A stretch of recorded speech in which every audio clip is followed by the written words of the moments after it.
We're now pleased to be joined by Nick Viall, host of the Viall Yay! Files. Nick! Yay! So glad to have you with us Thanks for having me. I appreciate it. All right, Viall Files, first of all, great name, great rhyme. You know, that's what I've been hearing. I was nervous when I named it because I was like, and it wasn't even my idea. It was my producer who came up with it. Oh, that's nice that you're giving But credit. yeah, people seem to like it, so I'm happy with it. So what kinds of advice can people expect? There's plenty of dating podcasts out there, but why is yours yeah, I mean, it all kind of started. I do this kind of weekly segment on my Instagram called Questions with Nick, and people do those ask a questions, and it just kind of turned into people asking relationship stuff. I try to have some fun with it.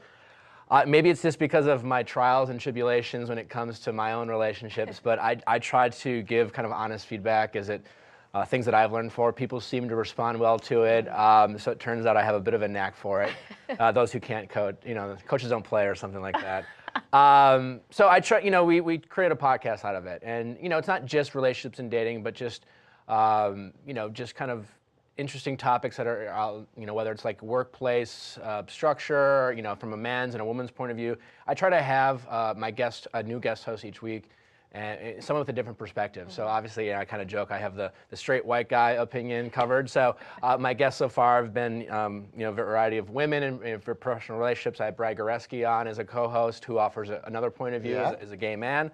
And we kind of talk about just topics that are out there. A lot of it ends up being dating, and we have some fun, and we have a little Bachelor talk. By the way, as she mentioned, you've had your ex, Rachel, on this, by the way, who was the Bachelorette right after your season. Is it weird to have your exes on a show talking about your relationship? Rachel and I kind of joked as we opened up the episode. I mean, yes, she's my ex, but, Rachel and I didn't have a relationship in the real world, so a lot of the awkwardness that comes with seeing an ex for the first time doesn't happen. Rachel and I are friends. We've been friends. We never kind of crossed that bridge. And it worked out well for both of you in the end. I think we're all both happy how it worked out. Certainly, she's in a great relationship with Brian, and she got to be the Bachelorette. So we're great. So is there a dream guest that you would have on your show? Maybe not within your immediate network, no one you know yet. So but your dream, Bachelor? like your dream, like my dream. Aim high. I don't know. And it can't be a Bachelor person. No, that definitely wouldn't be my dream. Yeah, just gonna say. Colton. Yes, exactly. I love my Ben Bachelor Higgins friends, but my dream I guest. want it to be more than just some Bachelor to recap. Yeah. I think we're having Colton Hayes on soon, so that's kind of cool. Okay. I'm excited about that. Dream guest. Anna Like Faris Oprah. would be really cool. Oh, Anna Faris would be good. Oprah So would basically be anybody who great. has a That'd be podcast, amazing. by the way. Anna has a great podcast. she does. I think she's funny and very intelligent and opinionated. Who else? Man, you really put me on the spot. It's okay. Well, you can come back to it if you think about it later. Yeah. But speaking of Colton, let's go to this because obviously his season's in the full throes right now. We're about to go to hometowns for him. I'm sure you've talked to him already about this, but what sort of advice would you have for Colton at this stage in the game when you're going to hometowns? Do you, in this particular point, do you have in your mind who might be the front runner? What do you do? You definitely, listen, I've kind of said this throughout the week. No lead goes into hometowns with a four-way tie. I mean, that's just right. You kind of have somebody you're looking at. But you try to go in with an open mind, and things can change. But it is difficult because for that reason is that, your heart's kind of leading you one way, and if you have like your third or fourth favorite, it's a weird feeling to go into someone's house with their parents. And you want to be respectful of that, and you don't want to lead anyone on, but you have to like play by the rules, so to speak. So it can be challenging. So the only advice you can give, I gave him, and could give anyone, is to just be mindful that you are involving other people who didn't necessarily sign up for it. Their daughters and sons did, and so you just try to be very respectful and just. It's the hardest week there is. Of course, because you don't want the dads to escort you out the house. Or the moms. Sometimes the moms are the ones that. And are you the have toughest. to be. You'll get tough questions. You kind of you can't get defensive. You kind of have to. They're all fair questions. Well, this show has been on for so long. You've been in multiple seasons. How have sort of the viewership and the times changed with social media, people commenting live during the show?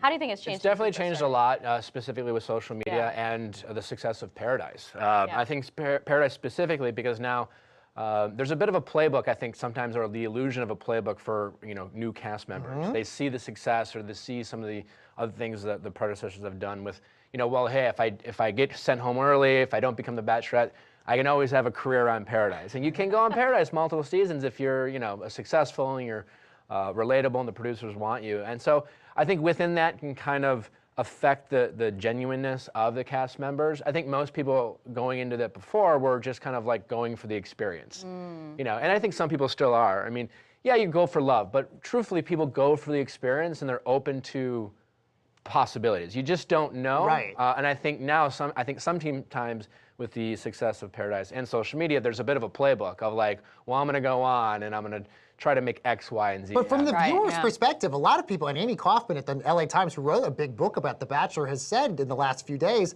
maybe the show needs to do something else, blow it up a little bit and change something of the show, the formula, because it's starting to get a little bit stale right now. Do you think that the show needs to change something to keep our interest in? I think the show's always evolving. You got Colton vlogging every episode now.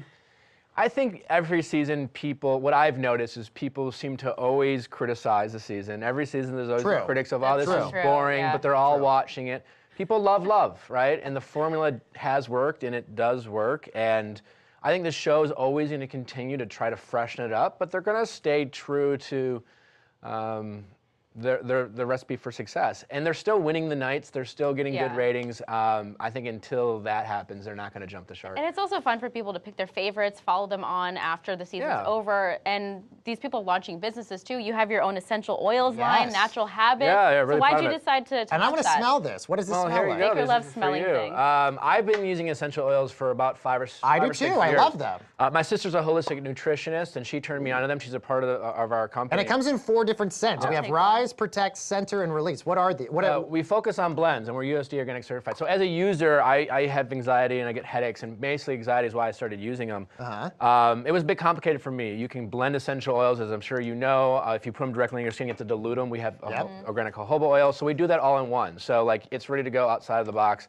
We're coming out with a diffuser line with the same blend. So instead of if you don't have the time, you're not in the hocus pocus of it all, so to speak. No, I like it. It smells so masked. You I like can, this.